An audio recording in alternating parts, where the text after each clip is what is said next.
everyone, Novels Wonderland here. Thank you all for the love and support you've shown me and the channel. Plundering multiversal technology, starting from Marvel. Chapter 59 to 65, Chapter 59, Ethan receives the news, injecting the serum 2146 words for advanced chapters /Patreon.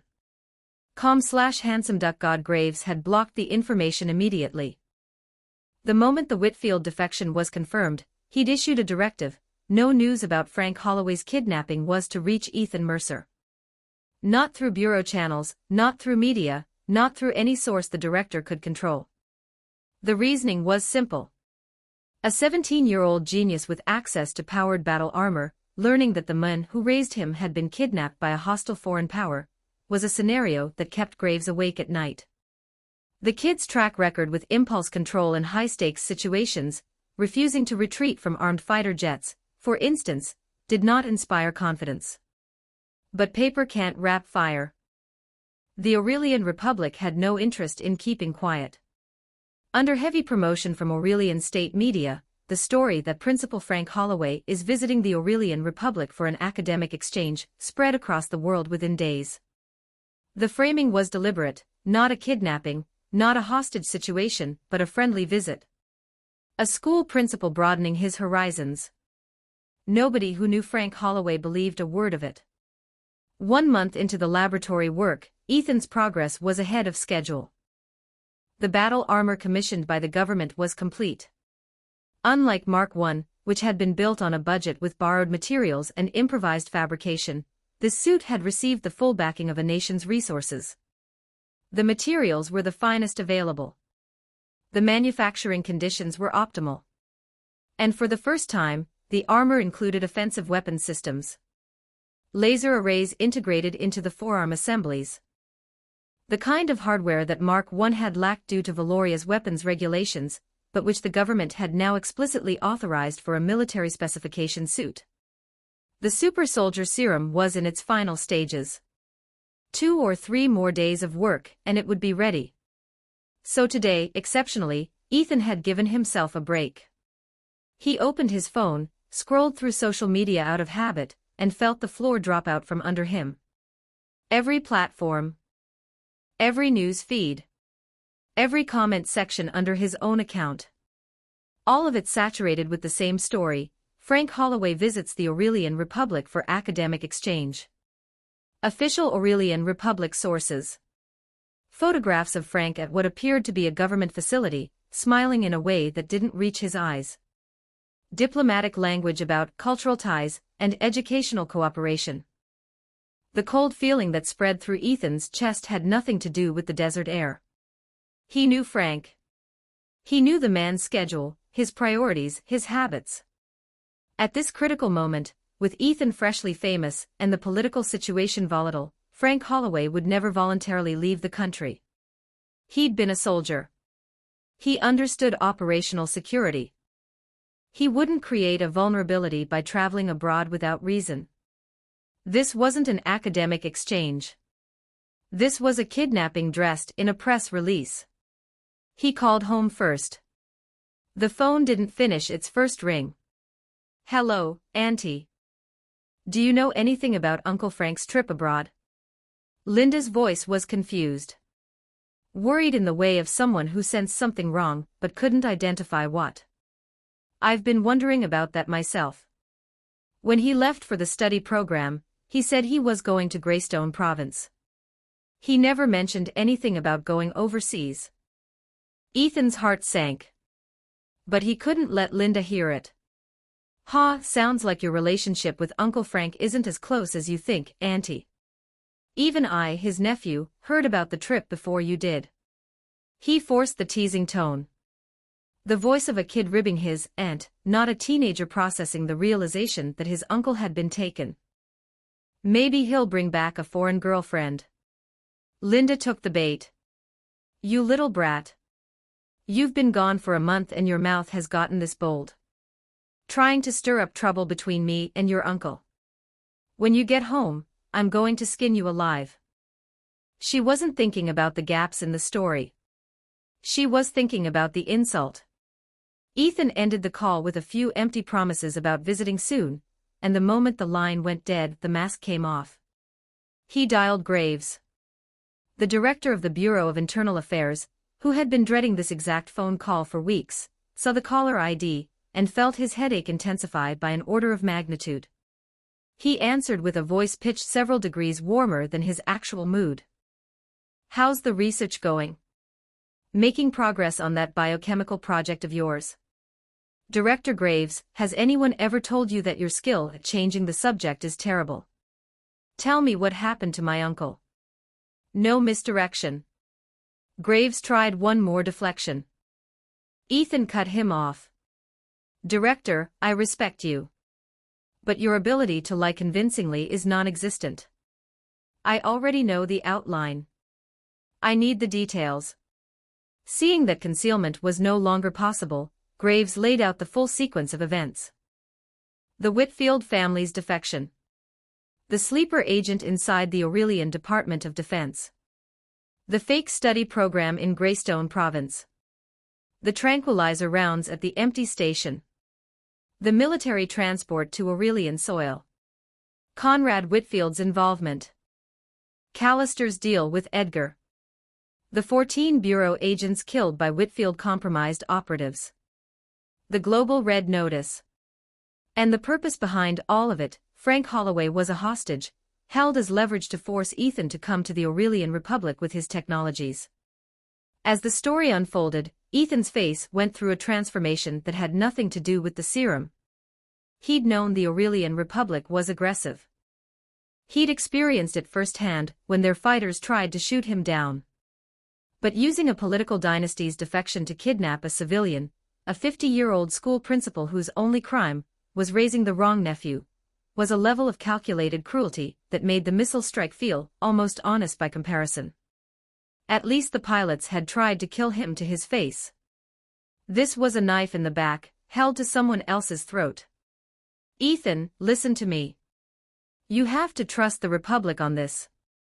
Graves' voice was urgent. Professional. The voice of a man who'd been rehearsing this speech. "Valoria will resolve this. We will not allow a citizen to be held prisoner overseas. Diplomatic channels are active. International pressure is building. The Chancellor has made this his personal priority. I need you to stay where you are. Continue your work. Do not act impulsively. Do you understand?" "I understand, Director. You won't do anything rash." "I won't do anything rash." The words came out steady. Convincing. The kind of calm that, to someone who didn't know Ethan Mercer very well, would have sounded like acceptance. Graves, who had spent decades reading people, didn't entirely buy it. Which was why, after hanging up, he ordered the Bureau security detail around the laboratory to tighten their perimeter. Outside the lab, the agents positioned themselves without pretense. They weren't hiding anymore. They were standing in the open, watching the laboratory entrance, watching the desert approaches, watching every potential exit route. One of them approached Ethan as he stepped outside for air. "Don't worry," Ethan said, waving them off. "I'm not going anywhere." He went back inside. "Captain, should we go into the laboratory and keep an eye on him? If this kid uses the battle armor to escape, we won't be able to stop him." The squad leader shook his head. According to intelligence, it took him more than 3 months to build Mark I. He's been here less than a month. The armor for the government is done, but it's already been shipped. There's nothing in there he can fly. Inside the laboratory, Ethan's eyes settled on the workbench where a reagent was emitting a soft blue glow. The super soldier serum. Not finished. But close. If he worked through the night, pushed the final synthesis, ran the stabilization protocols on an accelerated schedule, he could have it ready by tomorrow evening. It wasn't that he didn't trust the Republic. Graves was competent. The Chancellor was committed. Diplomatic pressure was real. But Ethan also understood, with the clarity of someone who'd studied the Earth Prime memories of a world where nations competed exactly like this one, that diplomatic pressure alone would not make the Aurelian Republic release a hostage this valuable. Frank Holloway wasn't a bargaining chip in a trade negotiation. He was bait. The Aurelian Republic didn't want to exchange Frank. They wanted to use Frank to lure Ethan across the ocean. Diplomacy could go on for months. And every day it dragged on was a day Frank spent in captivity, a day the Aurelian Republic squeezed him for leverage, a day the conflict between two superpowers escalated towards something neither could control. Ethan could end it. Not through negotiations. Not through proxy channels. Personally. The people of both nations were innocent. They didn't deserve a war because of him. He made his decision. For the next 36 hours, he didn't sleep. Late the following night, the desert outside was black and silent. Inside the laboratory, every light was on. Ethan stood shirtless in front of a chamber that looked like something between a medical pod and a spacecraft escape capsule. Cylindrical. Reinforced. Lined with injection ports and monitoring systems. The control console beside it displayed vital signs that were currently flat, waiting for an occupant. He stepped inside. The hatch sealed behind him with a pressurized hiss. On the console, programs began executing automatically. Calibration sequences. Safety protocols. Injection timing algorithms that Ethan had designed based on the system's downloaded knowledge, modified for his specific physiology, tested in simulation but never in practice. Above him, 3 tubes of pale blue liquid began their descent into the chamber. The serum entered his bloodstream. The pain was immediate. Not the dull ache of bruised ribs or the sharp throb of a strained wrist. This was something fundamentally different. Every cell in his body felt like it was being torn apart and rebuilt simultaneously. His muscles burned. His bones ached with a pressure that felt like they were being crushed from the inside. His nervous system lit up with signals so intense they bypassed pain and became something closer to white noise. This was the improved version, optimized by the system for human tolerance. He couldn't imagine what the original must have felt like. The reagent continued flowing. The pain didn't stop. Layer upon layer, system upon system, as the serum worked its way through his biology with the methodical thoroughness of a program rewriting an operating system from the kernel up. Muscle fibers were being restructured. Bone density was increasing. Neural pathways were being reforged. Every aspect of his physical body was being broken down and rebuilt at a level that made the cellular equivalent of demolishing a building and constructing a skyscraper in its place. Brilliant light filled the chamber. Not from the overhead lights. From the reaction itself. The biochemical transformation was generating energy, and for 10 seconds, the capsule blazed with a radiance that leaked through every seal and joint in the housing. Then, slowly, the light faded. The hatch opened. Ethan fell out of the chamber and hit the floor. He lay there, face down, gasping, every muscle trembling with the aftermath of the transformation. His body felt like it had been unmade and reassembled by someone who'd decided the original specifications were inadequate. But underneath the exhaustion, underneath the trembling, and the gasping, and the memory of pain that was already fading faster than it should have, he could feel it. Not the temporary strength of adrenaline, or the borrowed strength of a suit of armor. This was his. Built into his muscle and bone and nervous system. A fundamental upgrade to the machine that was his body. He flexed his hand. The grip strength was different. More controlled. He pressed his palm flat against the floor and pushed himself up with an ease that surprised him, because the body that had fallen out of the capsule 30 seconds ago had been barely functional, and the body pushing off the floor now felt like it could punch through the concrete. Still lying on his back, he turned his head. The battle armor stood in the corner of the laboratory. Not the suit he'd delivered to the government. A different one. One he'd been building in parallel, using the same upgraded materials and specifications, with laser weapon systems and an improved reactor integration. The bureau guards outside didn't know it existed. They thought the only armor in the lab was the government suit, which had already been shipped. They were wrong. Ethan looked at the armor. Red and gold, catching the laboratory lights, waiting. He knew it was time to go. Chapter 60, Going Alone, the beginning of the confrontation. 1459 words. For advanced chapters /Patreon.com/HandsomeDuckGod Captain, go get some rest. I'll take the next watch. The bureau captain shook his head. Not during a sensitive period. Especially not with Mercer inside. Nothing can go wrong with him. If something happens on our watch, the loss to the Republic would be catastrophic. The agent beside him waved it off. We learned our lesson from the Holloway situation. This time, the Bureau sent every available elite to guard this site. If something still goes wrong, then honestly, he didn't finish the sentence. Because at that moment, a suit of battle armor erupted from the desert laboratory and launched into the sky like a missile with a pilot. The agents stared. Then scrambled. How is his research done already? It's been 1 month. The last armor took 3 months. How is this one faster?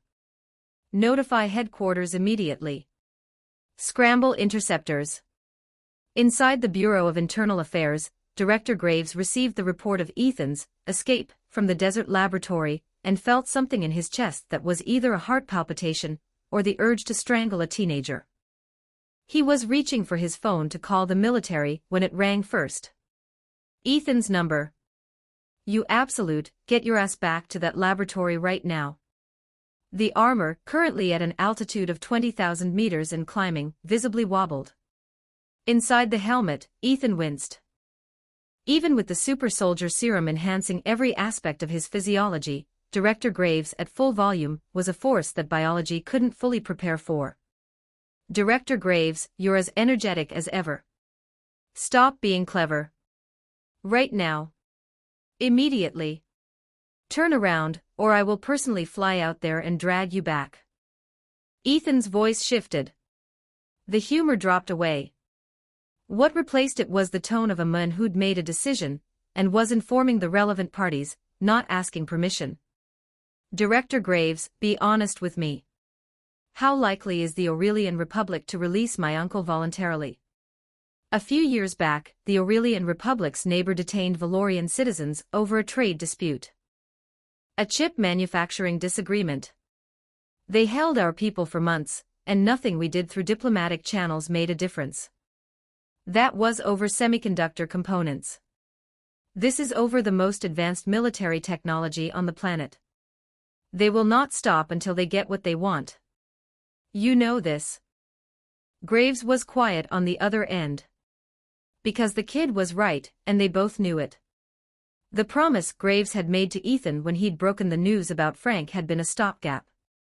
Something to keep the kid calm while the Bureau scrambled for options that didn't exist. The Aurelian Republic held all the leverage. Frank Holloway was a hostage in a nation that had already demonstrated it was willing to violate sovereign airspace and fire missiles at civilians. Diplomatic protests wouldn't free him. Economic pressure would take years. And every day that passed was a day the Aurelian Republic's intelligence services had to interrogate Frank for information about Ethan's routines, habits, and vulnerabilities. Even so, you are not going. Listen to me, Ethan. I will find a way to bring your uncle home. Director Graves, I believe you mean that. And I know that from your position, direct action isn't an option. But from where I'm standing, that man raised me for 13 years. He's the only father I've ever known. If I didn't have the capability, I'd accept it. I'd let the system work. But I have the capability, and I'm choosing to use it.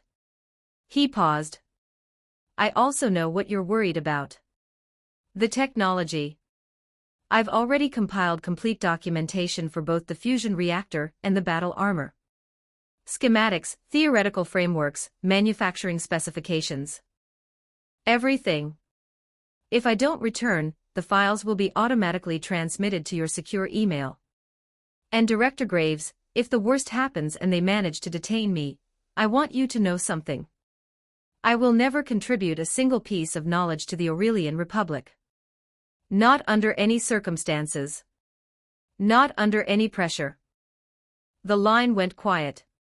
Graves, sitting in his office with his phone pressed to his ear, felt something he hadn't felt since the day the missile had hit Mark 1. Helplessness. Director Graves, don't worry. I've made preparations you don't know about. This past month, I wasn't just building a new suit of armor. The work I did in that biochemical laboratory. That's the real weapon. Graves didn't quite believe it. He thought the kid was trying to comfort him. In his assessment, once Ethan crossed into Aurelian airspace, he was walking into a cage. A cage made of an entire nation's military, with his uncle as the bait, and no amount of technology could overcome the combined resources of a superpower. After the call ended, Chancellor Thayer, who'd been listening from across the room, spoke. He's gone. Graves nodded. The motion looked like it cost him something. We have lost a great talent. The Chancellor looked out the window. The early morning light caught the lines on his face, and for the first time, he looked his age. Ryan Calloway was asleep. He'd been working late at his new position, lead reporter for a primetime program, at the Republic's main television network. The exclusive footage Ethan had given him had landed him the job within a week of the verification meeting. The blacklist had evaporated the moment the networks realized Ryan controlled content they couldn't get anywhere else. Everything was going well. The only thing that nagged at him was the debt. To Ethan, giving Ryan that footage had been a casual gesture. To Ryan, it had been a second life. And he hadn't found a way to repay it. His phone rang. Ryan glanced at the screen through bleary eyes, saw the name, and was instantly awake. Hey, Ryan. I am now. Why are you calling at this hour? Ethan didn't waste time. I need you to broadcast the Signal Bee's live feed. Right now. Nationally. Ryan's journalist instincts fired before his conscious mind could catch up. Something was wrong. Ethan's voice was different. Not scared. Not panicked. The specific, controlled calm of a person who was doing something dangerous, and had already accepted the consequences. What happened? I'll explain everything when I'm back. For now, just do what I'm asking. The urgency in the tone left no room for argument. Ryan was out of bed and moving before the sentence finished. Give me 3 minutes. It took him 2.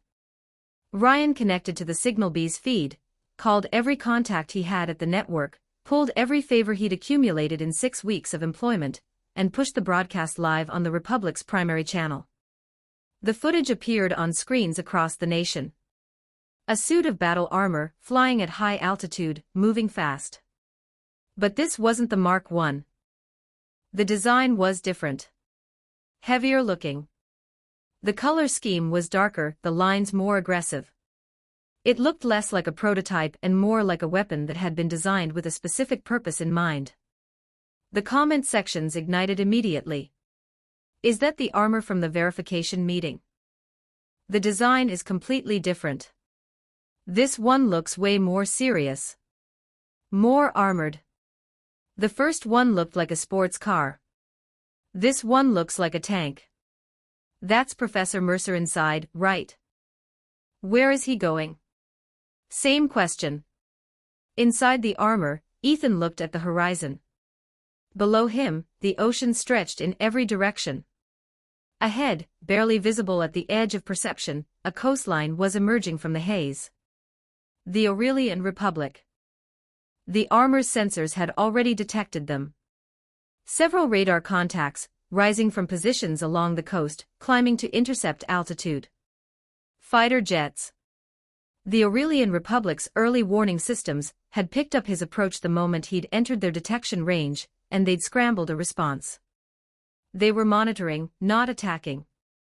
They didn't know what he was or what he intended. But they would figure it out very quickly. Ethan looked at the approaching coastline and felt the cold settle into his chest. This wasn't a verification meeting. This wasn't a demonstration. This wasn't a test where the worst outcome was embarrassment. This was one person, in a suit of armor, flying into the territory of the most powerful military on the planet, to take back the men who raised him. The super soldier serum coursed through enhanced veins. The new armor hummed around him, tighter and more responsive than Mark I had ever been. The reactor in his chest burned steady and bright. Behind the faceplate, Ethan's eyes found the coastline. The Aurelian Republic. Our confrontation begins now. Chapter 61, Chapter 61, A Fully Armed Welcome, A Mysterious Operation 1326 words for advanced chapters/Patreon. com/HandsomeDuckGod. The moment Ethan crossed into Aurelian territorial waters, the fighter escort closed formation. 3 on each side, close enough that their wingtip vortices rocked the armor. Not an honor guard. A cage made of metal and thrust, designed to ensure that if the armored figure in their center tried anything unexpected, 6 pilots would respond simultaneously. The Aurelian Republic wasn't taking chances. One person in a suit of armor had already destroyed 2 of their jets and humiliated their military on live television. The fact that this same person was now voluntarily flying into their airspace didn't make anyone feel safer. It made them more nervous. Because a man who walks into a trap on purpose either doesn't know it's a trap, or knows something the trappers don't. Back in the Republic of Valoria, the Signal B's broadcast was pulling numbers that made every network executive in the country rearrange their schedules. Ryan Calloway had pushed the feed to the main channel. Chancellor Thayer, recognizing an opportunity to apply pressure, personally ordered the full details of the situation released to international media. The Whitfield defection. The kidnapping. The 14 dead Bureau agents. The Aurelian Republic's role in all of it. In one stroke, the narrative shifted. The Aurelian Republic was no longer the aggrieved party whose technology had been threatened. They were a superpower that had kidnapped a civilian school principal to extort a teenager. With the entire world watching the live feed, and the full story in every newsroom, the Aurelian Republic's freedom to act was severely constrained. You couldn't disappear someone when a billion people were watching in real time. That was the theory, at least. The comment sections were already on fire. The Aurelian Republic calls themselves the World Police. This is how they police. By kidnapping teachers. Mercer is out of his mind. Going alone into enemy territory, what can one person do against an entire nation? To the person above, if your family was kidnapped, could you stay calm? Maybe with the armor he still has a chance. Against a superpower. One suit of armor against a nation's military. Be realistic. Inside the armor, the communication system chimed. Unknown caller. Ethan answered without hesitation. Hello, Mr. Defense Secretary. Callister's voice was warm. Practiced. The voice of a man who'd been briefed that the entire conversation was being broadcast to a global audience via the Signal B, and had adjusted his performance accordingly. A very warm welcome to the distinguished Mr. We in the Aurelian Republic have great admiration for talented individuals such as yourself. Due to the unique nature of your vehicle, we've had to implement some minor security measures. I hope you understand. No offense intended. The hypocrisy was so thick it could have been spread on toast. But Ethan's uncle was in this man's custody, and burning bridges before Frank was safe wasn't an option. Callister, I completely understand. I'm looking forward to meeting you in person. On the other end of the line, Callister allowed himself a moment of satisfaction. He'd dealt with Valorian operatives before. They were, as a rule, maddeningly stubborn. Even under extreme pressure, they clung to their secrets with a grip that bordered on pathological. But this was different. Ethan Mercer was 17. A genius, certainly, but still a child, with a child's emotional vulnerabilities, and a child's inability to maintain composure under sustained professional pressure. Callister had broken harder people than this. A teenager whose uncle was in custody. The methods practically applied themselves. And the kid's tone was cooperative. Almost friendly. No hostility. No demands. No threats. This was going to be easy. Under fighter escort, the armor descended toward the East Coast branch of the Aurelian Department of Defense. Mercer, please land on the roof of this building. Our people are waiting to receive you. Ethan looked down. The building was a mid-rise government facility, fortified but not ostentatiously so. The roof had been cleared and prepared. Not subtly. Through the armor's enhanced sensors, Ethan catalogued what was waiting for him. Approximately 100 armed agents, deployed in a perimeter formation around the landing zone. Concealed positions at the roof's edges held heavy weapons, rotary guns capable of shredding light armor, and portable anti-aircraft missile launchers angled upward. The 6 escort jets continued to circle overhead. A cold smile formed behind the faceplate. The loss of 2 fighters at the verification meeting really did scare them. The weapons array assembled on that rooftop was designed to stop the Mark I. And against the Mark I, it might have worked. But the suit Ethan was wearing wasn't the Mark I. Same Mark III base technology. Upgraded materials. Integrated laser weapons. Improved reactor efficiency. Better shock absorption.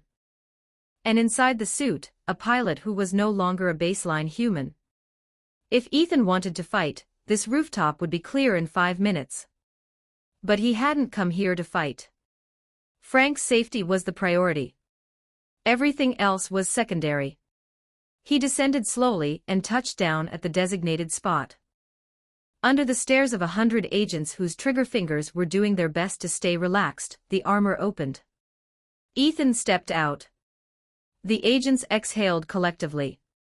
The most dangerous weapon system on the planet was now empty, and the person who controlled it was standing on their rooftop in work clothes with his hands visible. Several agents moved immediately, positioning themselves between Ethan and the armor. Others secured the suit itself, establishing a perimeter that ensured Ethan couldn't reach it without going through a wall of bodies and weapons. Callister, watching via the building's internal cameras, felt his confidence solidify. The kid had voluntarily left the armor. That was either the act of someone who'd surrendered or someone who didn't understand what he'd just given up. Either way, it worked in Callister's favor. Without the armor, Ethan Mercer was a teenager. Brilliant, valuable but physically unremarkable. The kind of person who could be managed. Across the world, the live broadcast showed Ethan stepping out of the armor, and the reaction was immediate and overwhelming. He left the armor. Is he insane? With the suit on, he had leverage. Without it, he's just a kid. He's meat on a chopping board now. Completely at their mercy. There are only 2 paths from here. He either keeps his mouth shut and becomes a hero, or he defects and becomes the most dangerous enemy the Republic has ever faced. I can't watch this. I can't watch this, and there's nothing I can do. In the Holloway living room, Linda sat in front of the television with her hands clasped so tight her knuckles were white, tears running silently down her face. Natalie was beside her, for once not speaking, her own eyes red. At the Hargrove residence, Marcus watched the broadcast alone. He hadn't told his father. He hadn't dared. Edmund Hargrove despised betrayal of any kind. The Whitfield defection alone would have been enough to put the old man in a hospital bed. Adding Ethan's situation on top of it, the boy he'd backed, the genius he'd vouched for, the talent he'd called heaven sent, now standing on an Aurelian rooftop surrounded by armed agents with his armor confiscated, would be more than a 91-year-old heart could take. So Marcus watched alone and said nothing. But he knew the kid. Not as well as Frank or Linda did. But well enough. Ethan Mercer didn't walk into traps by accident. He didn't give up leverage without a reason. And he didn't make moves that looked foolish unless the people watching didn't have all the information. Marcus Hargrove, sitting in his father's apartment, watching a teenager voluntarily disarm himself inside enemy territory, stared at the screen and thought, "What are you planning, Mercer? What do you know that they don't?" Chapter 62, Conversation with the Defense Secretary, Conditions 1241 words for advanced chapters /Patreon. com/handsomeduckgod at the Hargrove residence, Marcus heard the front door open, and shoved his phone into his pocket fast enough to pull a muscle.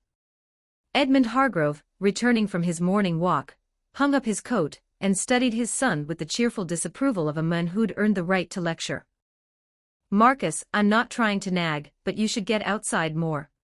Sitting indoors all day is terrible for your health. I just walked 4 flights of stairs without stopping. You were winded after 2. At 91, I'm outperforming you. That's embarrassing." On any other day, Marcus would have fired back. Today he had nothing. Hargrove noticed the missing rebuttal but didn't press it. Instead, he shifted topics. "By the way, is that boy Ethan still buried in that biochemical laboratory?" Marcus's heart lurched. Yes. Yes, still in the laboratory." The old man's eyes narrowed. Something was off with his son's tone. But he filed it away and launched into a familiar grievance. "That kid. I say one nice thing about him, and he loses his bearings entirely. Running off to dabble in biology. Doesn't he know the saying about different fields being different mountains? He's wasting his talent. And the chancellor is just as bad. Instead of stopping him, he helped the brat borrow a laboratory."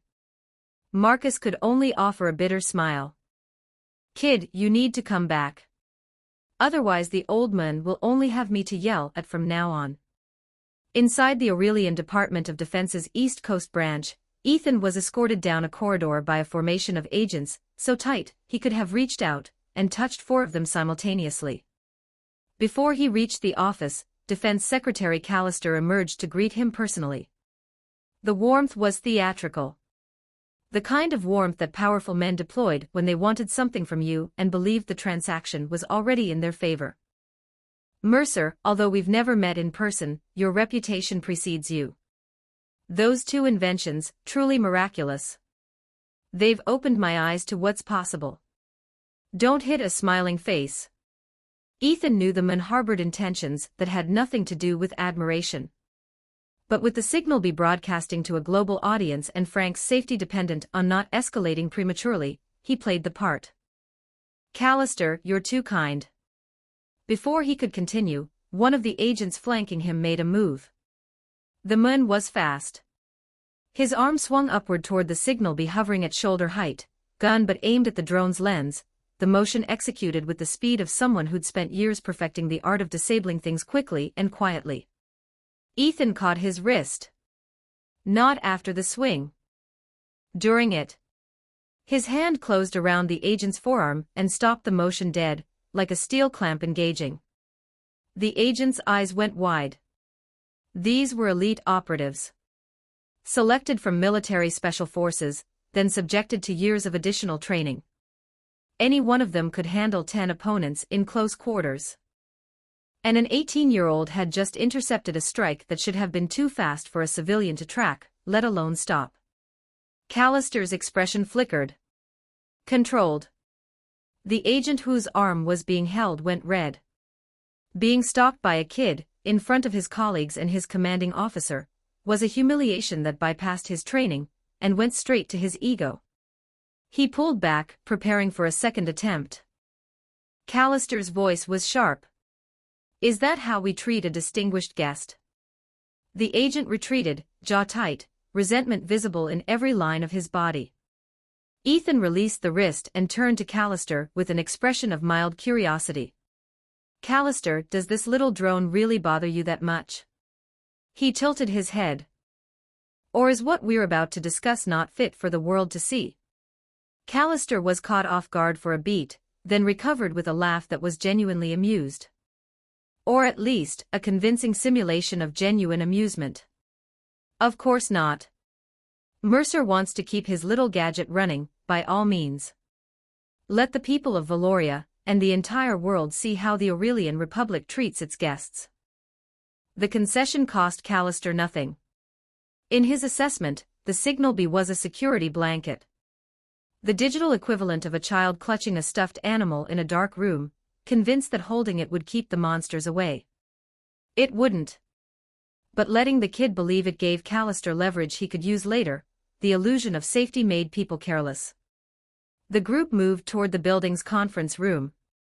Callister walked beside Ethan, maintaining the performance of casual friendliness that the global broadcast required. "Mercer, you seem to keep yourself in excellent physical condition." The comment was probing. Callister's eyes had registered what his agent's arm had felt. The grip that stopped a trained operative's strike hadn't been the grip of a normal teenager. "That move of my man's just now wasn't gentle. And you stopped it like it was nothing." Ethan raised an eyebrow. "What are you getting at, Mr. Callister?" "Nothing sinister. If you enjoy training, we have a fully equipped gymnasium at Defense Department headquarters. State of the art. You're welcome to use it during your stay." The recruitment pitch was barely disguised. "Stay here. Use our facilities. Get comfortable. Become ours." That's generous. I'd love to explore more of the Aurelian Republic. But the fact that you kidnapped my uncle does cast something of a shadow over the tourism experience.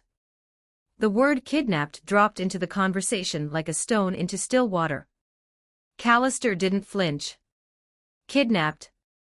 Mercer, I'm not sure where you're getting your information.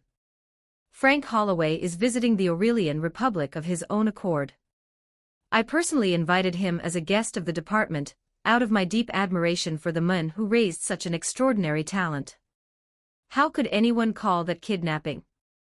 In the live broadcast, the comment sections detonated. "This man is shameless. Admiration for Mr. Holloway.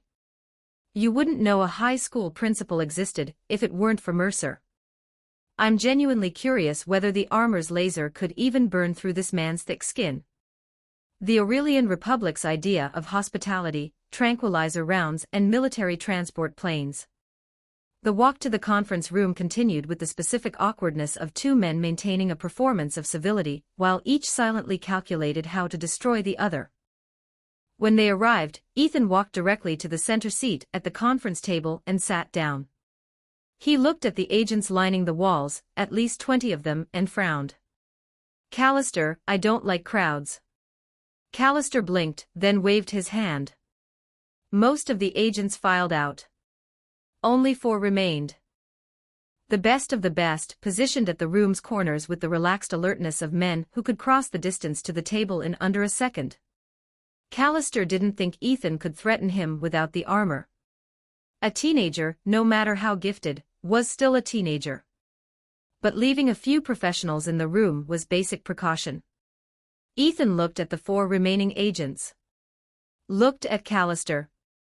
Looked at the signal bee hovering in the corner, its lens catching everything. Then he leaned forward. "Let's stop dancing, Mr. Callister. Here are my conditions." Chapter 63, Frank Holloway's Trust, the Defense Secretary. 1338 words for advanced chapters/Patreon.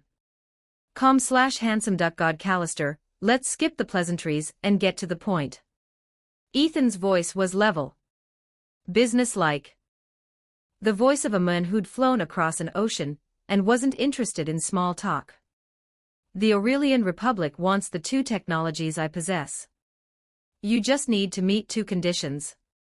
Callister smiled. The smile of a man who believed he was in total control of the conversation. "Mercer, I think there's been a misunderstanding. The Aurelian Republic is a nation built on freedom and equality. We would never covet another person's technology. However, since you have requests, please, as a friend, I'm happy to help however I can." The word friend did approximately 0 work in the room.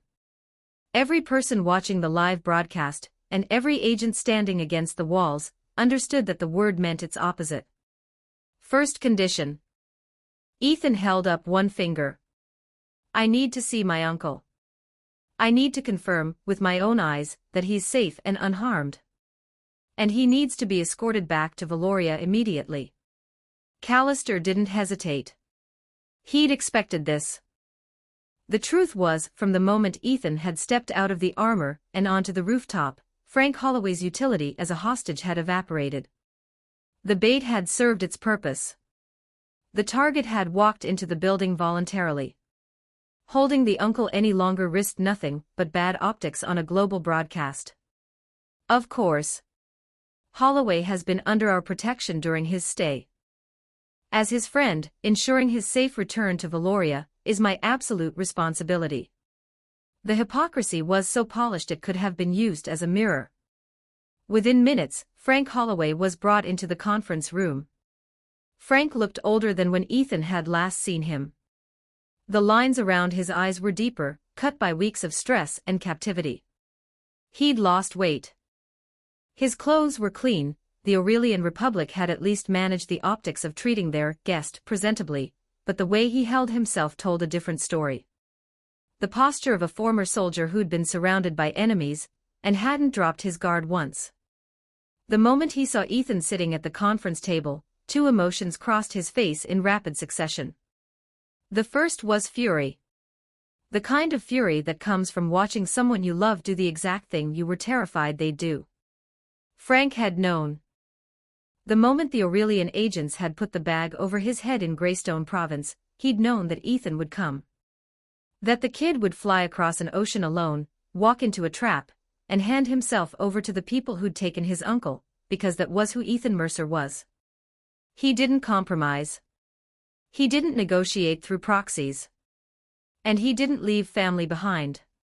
Frank had spent every day of his captivity dreading exactly this moment. The second emotion was pride. The specific, painful pride of a man watching his son become exactly the person he'd hoped he'd become, in a situation where that was the worst possible outcome. Ethan saw Frank's expression and instinctively hunched his shoulders. "Uncle Frank, don't get violent." He pointed at the signal bee hovering near the ceiling. "You know what that thing does. The entire country is watching." Frank looked up at the drone. Took a breath so deep it seemed to start in his feet. Let it out. When he spoke, his voice was controlled. The voice of a man communicating something to the only person in the room who would understand it. "Are you sure about this?" 3 words. On the surface, a nonsensical question. Callister frowned. The agents looked confused. In the live broadcast, viewers tilted their heads. But Ethan understood perfectly. Frank wasn't asking if Ethan was sure about coming to the Aurelian Republic. He wasn't asking if Ethan was sure about the negotiation, or the conditions or the risks. He was asking, do you have a plan? A real one. Something these people don't see. Something that means you're not just throwing your life away. Go back without worry. The words were simple. The voice was quiet. But underneath, in the register that only 13 years of shared life could decode, was the answer Frank needed: I have a plan. Frank looked at his nephew. Held the gaze for 3 full seconds. Then I'll go back and wait for you. He turned and walked out of the conference room without looking back. Callister's expression darkened. The exchange had been brief. And entirely opaque. He didn't like things he couldn't decode, particularly when they involved the person he was trying to manipulate. But the hostage was leaving. The target was staying. The math still worked. Mercer, your uncle is on his way to the private jet. He'll be airborne within the hour. Now, I'm curious about your second condition. Ethan leaned back in his chair. We'll discuss the second condition once my uncle has safely landed in Valoria. That's a few hours of waiting, Mr. Callister. I hope you don't mind. Callister considered pushing. Decided against it. A few hours was nothing compared to what he stood to gain. And the delay served another purpose: it demonstrated the Aurelian Republic's patience and goodwill on global television. Of course. Your caution is understandable. He settled into his own chair, and apparently deciding that the weight could be put to use, resumed the performance of casual conversation. Mercer, since your verification meeting, you've been rather quiet publicly. What have you been working on? I know you spent time in that biochemical laboratory. I'm curious what drew you there. Ethan smiled faintly. The smile of someone who'd been waiting for this question. Biology, actually. I've been developing a serum designed to enhance human physical capabilities. Callister blinked. He'd heard about this. His intelligence assets in Valoria had reported Ethan's social media announcement weeks ago. At the time, Callister had filed it under teenage bravado and moved on. Everyone, including Callister, had assumed that when the Bureau whisked Ethan away to a secret location, the kid was working on physics. The reactor. The armor. Something in his wheelhouse. The idea that Ethan had actually spent a month doing biology research was unexpected. Has the Valorian government lost its mind? Letting a physics prodigy waste time on biochemistry. In the live broadcast, the audience groaned. He's actually admitting it on international television. The biology thing. Making us lose face worldwide. Famous too young. Lost his head. Callister, recovering from his surprise, offered a diplomatic response. Mercer, I might suggest focusing on your strengths. Physics is clearly where your talent lies.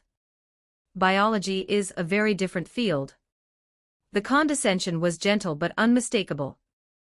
And behind it, Callister felt his confidence in the negotiation settle into something closer to certainty. This kid wasn't a seasoned operative. He wasn't a political veteran.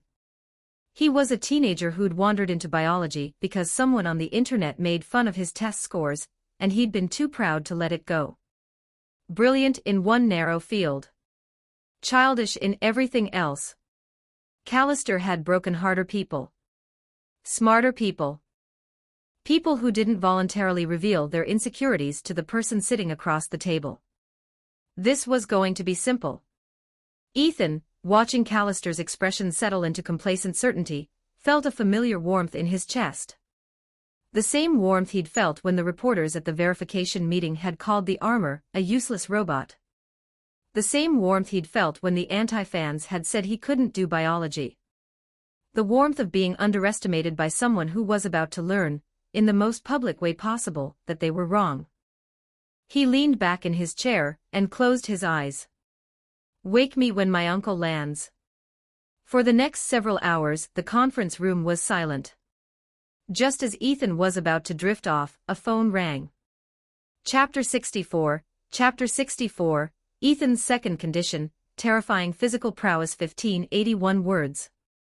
For advanced chapters/Patreon.com/handsomeduckgod. The phone rang, and Ethan answered before it finished its first tone. Director Graves. On the other end, Graves was quiet for a moment. When he spoke, his voice carried something Ethan hadn't heard before, relief so intense it sounded like exhaustion. Your uncle has been picked up. He's safe. Don't worry. The weight that had been sitting on Ethan's chest since the day he'd seen the Academic Exchange article lifted. Not partially. Completely. Like a hand releasing a fist. Frank was home. Take care of yourself over there. Don't worry about me, Director. When I get back, you owe me a feast. The good stuff. None of that cafeteria slop. Graves, hearing the casual irreverence from a teenager sitting inside the Aurelian Republic's Department of Defense surrounded by armed agents, didn't feel a shred of annoyance. He knew this situation was the Bureau's failure. The Whitfield family had exploited moles that the Bureau should have caught years ago. 14 agents were dead. Frank had been snatched from under their protection. However the kid chose to talk to him right now, Graves would take it. When you get back, I'll personally host the dinner. Standing nearby, Callister listened to the phone conversation with a tightening jaw. The kid was talking about going home for dinner. As if this were a day trip. As if the full weight of the Aurelian Republic's military and intelligence apparatus weren't standing between him and the exit. The arrogance of it was almost offensive. "Mercer, you can state your second condition now." Ethan ended the call and looked at Callister. "Don't be in such a rush, Mr. Callister. The second condition is simple. But I need 2 people in the room before I say it. Bring Edgar and Conrad Whitfield here." Callister's eyebrows rose slightly, but he gave the order. Under the Signal B's live broadcast, the appearance of the Whitfield brothers on Aurelian soil was a propaganda gift. Proof that a senior Valorian political family had voluntarily chosen the Aurelian Republic over their own country. Every second of their presence on camera was a message to the world about which nation people really wanted to live in. Within minutes, the Whitfield brothers were escorted into the conference room. Edgar entered with the rigid composure of a man who'd decided to show nothing. Conrad entered with the swagger of a man who still hadn't understood his situation. Ethan looked at them. The men who'd orchestrated his uncle's kidnapping. Who'd had 14 bureau agents killed. Who'd sold their country for green cards and a bank transfer. Callister. Ethan's voice was calm.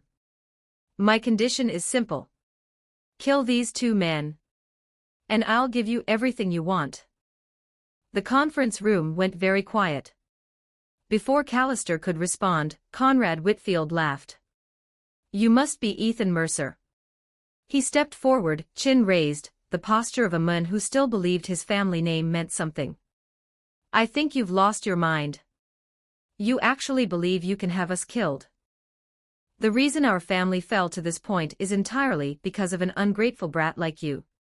Callister looked at Conrad the way a person looks at a fly that's landed on their food.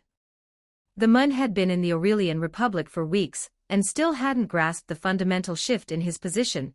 He was no longer a political patriarch's brother. He was a refugee with a limited shelf life. But the condition itself required consideration. If the Signal Bee hadn't been broadcasting, Callister might have agreed. The Whitfield family's intelligence value was already extracted. Their political connections in Valoria were severed. Killing 2 spent assets in exchange for fusion and battle armor technology was, by any rational calculation, an excellent trade. But the broadcast changed the math. Billions of people were watching. If the Aurelian Republic executed 2 men on camera to acquire foreign technology, the damage would be catastrophic. Every defector in the world would reconsider. Every ally would distance themselves. The Republic's image as a free and equal nation would become a punchline. "Mercer, I'm afraid I can't agree to this condition. The Aurelian Republic is a nation of laws and liberty. We do not permit the killing of anyone under our protection." "Can't agree. Then there's nothing more to discuss." Ethan stood up from his chair and began stretching. Neck rolls. Shoulder rotations. Deep knee bends. The kind of warm-up routine you'd see from an athlete preparing for a sprint. In the conference room of the Aurelian Republic's Department of Defense. Surrounded by elite agents. On global live television. Conrad burst out laughing. "What are you doing? Planning to perform calisthenics for us? Don't tell me you think you can fight your way out of here with your bare hands." In the live broadcast, the comments exploded. "What is Mercer doing? He's not actually going to try to fight his way out of the Aurelian Department of Defense. It's over." The pressure finally broke him. This isn't a movie. 1 person against trained special forces doesn't happen in reality. At the bureau, Graves and the Chancellor stared at the screen with matching expressions of bewilderment. At the Hargrove residence, Marcus watched with sweat forming on his palms. "Big brother, you can't be this reckless. Making a move in a place like this." Callister nearly laughed out loud. In his entire career, nobody had ever attempted to escape the Department of Defense through physical force. It was so absurd it was almost charming. He glanced at his agents and gave a slight nod. "Be careful. Don't hurt our distinguished guest." The 4 agents cracked their knuckles and stepped forward, spreading into a loose semicircle. Cold smiles. Relaxed postures. The body language of professionals who considered this a minor nuisance, not a threat. Ethan continued his squats. Didn't look up. Didn't acknowledge them. But the corner of his mouth curved into something that was not quite a smile. "Callister, it seems you really weren't listening to me earlier." The agents were 3 meters away. "I believe I mentioned that I've been researching a serum to enhance human physical capabilities." 2 meters. "You didn't actually think." 1 meter. That was a joke. Callister's expression changed. But before the change could reach his mouth, before he could say, "Wait," or "Stop," or anything at all, the muscles in Ethan's legs contracted with a force that cracked the floor tile beneath his feet. He vanished. Not moved quickly. Vanished.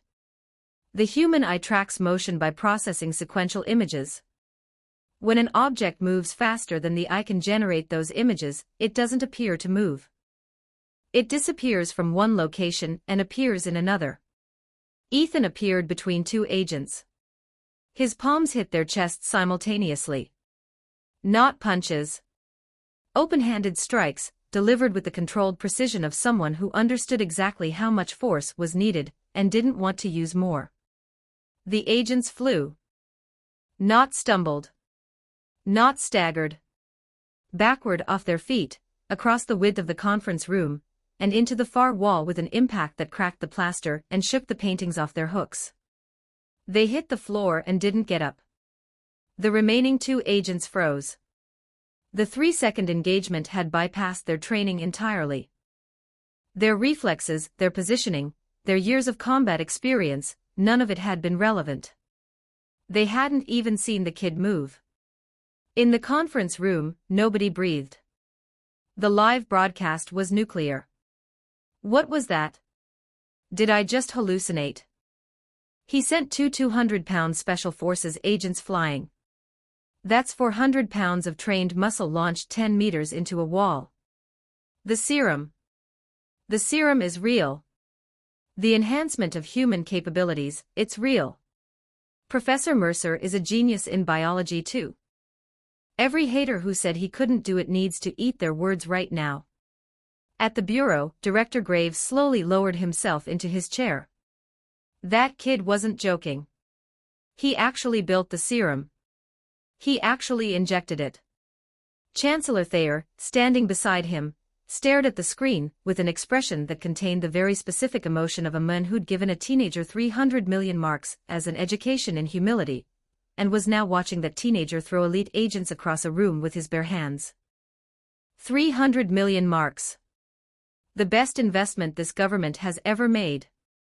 At the Hargrove residence, Marcus's mouth was open. His phone was in his hand. His entire body was motionless.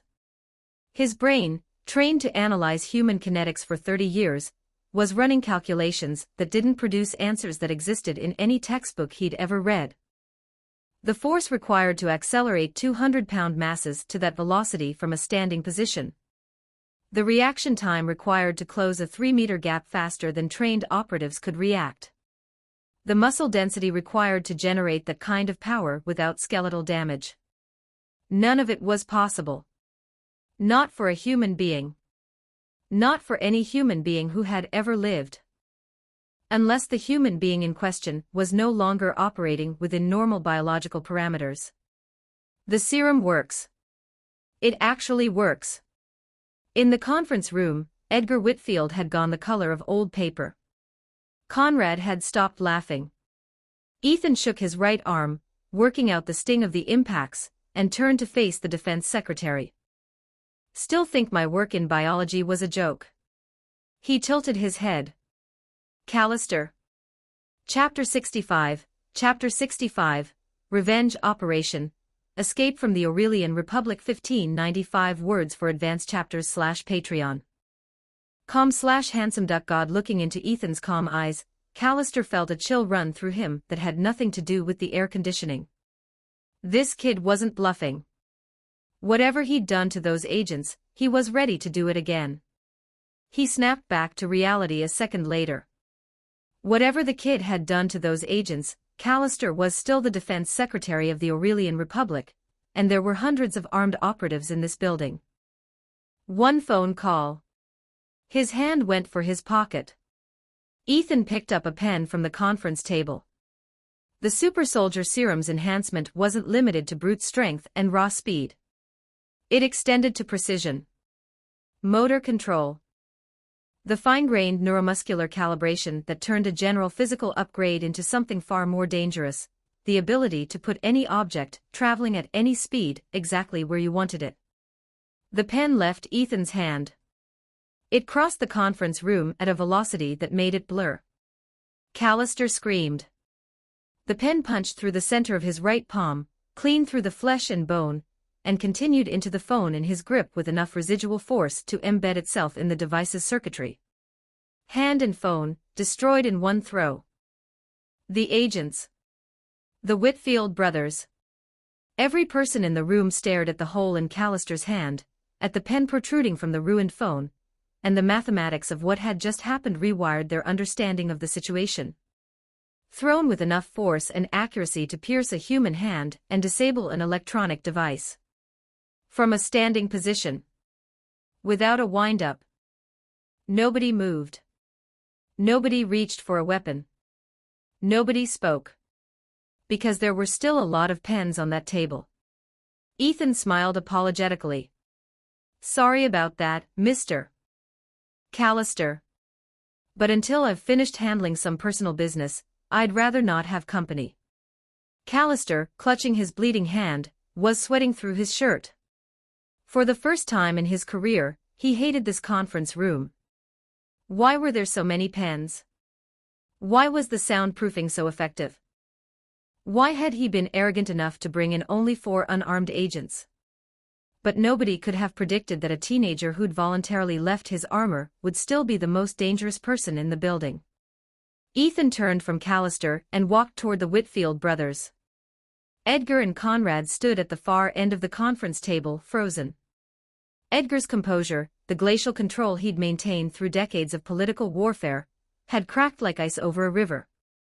Conrad was on the floor, having lost the ability to stand the moment the agents hit the wall. You committed 2 crimes. Ethan's voice was quiet. The kind of quiet that didn't need volume because the room was already silent. First, you defiled the dignity that generations of Valerians built with their blood. A founding family selling their country to a foreign power. Your father would have killed you himself if he'd lived to see it. Second, you targeted my family. He stopped in front of Edgar. That was the mistake you don't get to walk away from. Edgar's face twisted. The mask of the composed patriarch, maintained through cabinet meetings and defection negotiations and the striking of a bound prisoner, finally shattered. So what if you kill us? You'll still be imprisoned in this country for the rest of your life. He grabbed a chair and swung it at Ethan's head with the desperate strength of a man who had nothing left. Ethan caught the chair with one hand. Pulled it away. Set it down. Then his hands moved to Edgar's head with a speed that made the motion look gentle. The crack was brief and final. Edgar Whitfield, patriarch of the Whitfield political dynasty, traitor to the Republic of Valoria, collapsed to the floor. Conrad, watching his brother die from 3 feet away, made a sound that wasn't quite a word and wasn't quite a scream. Please, it wasn't my idea. He made me, Zhang, Edgar made me do everything. A dark stain spread across the floor beneath him. Ethan looked at the man who'd stood over Frank Holloway's unconscious body in Greystone Province and said, whether my family makes it to the Aurelian Republic depends on how much weight you carry in that boy's heart. If you knew it would end like this, Ethan said, you shouldn't have started. Conrad's neck broke as cleanly as his brother's. The live broadcast had been running the entire time. The signal bee, hovering in its corner, had captured every second. The pen throw. The approach. The executions. All of it, transmitted in real time to every screen that was connected to Ryan Calloway's feed. The reaction was everything you'd expect when a global audience watches a teenager kill 2 men with his bare hands on live television. Professor Mercer those traitors got exactly what they deserved. Vermin who sell out their country deserve nothing less. Don't celebrate yet. He's still inside the Aurelian Republic's Department of Defense. How is he getting out? That question sobered everyone instantly. In the conference room, Ethan took a breath. Then another. The Whitfield brothers were dead. Frank was safe. 2 of the 3 objectives for this trip were complete. The third, getting home. There was a ready-made solution standing 3 feet away, clutching a bleeding hand, and looking at Ethan like a rabbit looks at a wolf. Callister saw the gaze shift toward him, and the blood drained from his face so fast it was visible. You can't, don't worry, Mr. Callister. I'm not going to kill you. You're going to help me leave. Before Callister could formulate a response, he tried one more play. Even if you take me hostage, my subordinates are already on their way. Your signal bee has been broadcasting everything. They know exactly what happened in here. And your armor. His voice steadied slightly as he found leverage. My people are moving it right now. By the time you reach the roof, it'll be gone. Ethan's phone buzzed in his pocket. Confirmation, someone was indeed relocating the Mark II from the rooftop landing zone. For a moment he was still. Callister, mistaking the pause for hesitation, pressed his advantage. Surrender, mister. You have no way out. My agents outside this door are fully armed.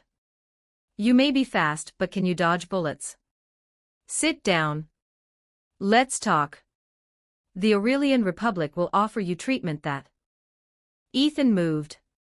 The remaining 2 agents in the conference room had been standing with the rigid alertness of men who'd watched their colleagues get destroyed, and were trying very hard not to be next.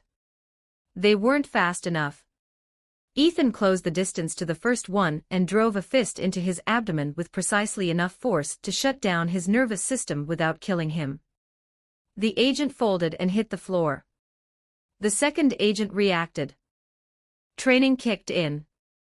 He shifted his weight, raised his guard, started a counterattack. Ethan caught his arm, pivoted, and lifted. 220 pounds of trained operative, raised off the ground with one hand, held overhead for a single second that communicated everything words couldn't, and then hurled across the room into the far wall. The impact shook the floor. Callister, watching a man get thrown like a piece of furniture by a teenager who weighed 50 pounds less, finally understood something that had been eluding him since the beginning of this meeting. He was not in control. He had never been in control. From the moment Ethan Mercer had landed on his rooftop, everything that had happened had been according to the kid's plan, not his. Ethan walked to Callister, gripped the back of his collar, and pulled him to his feet. Let's go, Mr. Secretary. You're going to walk me out of this building. Outside the conference room, dozens of fully armed agents lined the corridor. They'd heard the screams. They'd seen the signal bee footage on their own devices. They knew their boss was in there with a superhuman, who'd just killed 2 people, and disabled 4 elite operatives in under a minute. They didn't breach. Because their direct superior was still inside, and the last thing anyone wanted was to be responsible for getting the defense secretary killed. They waited. Weapons raised. Eyes on the door. Then the door exploded outward. Not opened. Not pushed. Kicked off its hinges with a force that sent the reinforced steel slab spinning into the corridor like a giant playing card. The agents closest to the door were knocked flat by the impact. The smoke cleared. Ethan Mercer walked out of the conference room holding Defense Secretary Andrew Callister by the collar, the man's bleeding hand hanging at his side, his face the specific shade of gray that comes from understanding that your life is no longer in your own hands. The corridor was packed. Wall to wall. Armed agents. Automatic weapons. Body armor. The full response of a Department of Defense branch that had just watched its most secure conference room get dismantled by a single person. Ethan surveyed the corridor. Counted the agents. Noted the weapons. Calculated angles and distances with a mind that was running faster and cleaner than it ever had before the serum. Then he looked at Callister, dangling from his grip like a scarecrow, and smiled. Secretary, your subordinates are truly enthusiastic. Don't forget to like and subscribe to Novels Wonderland.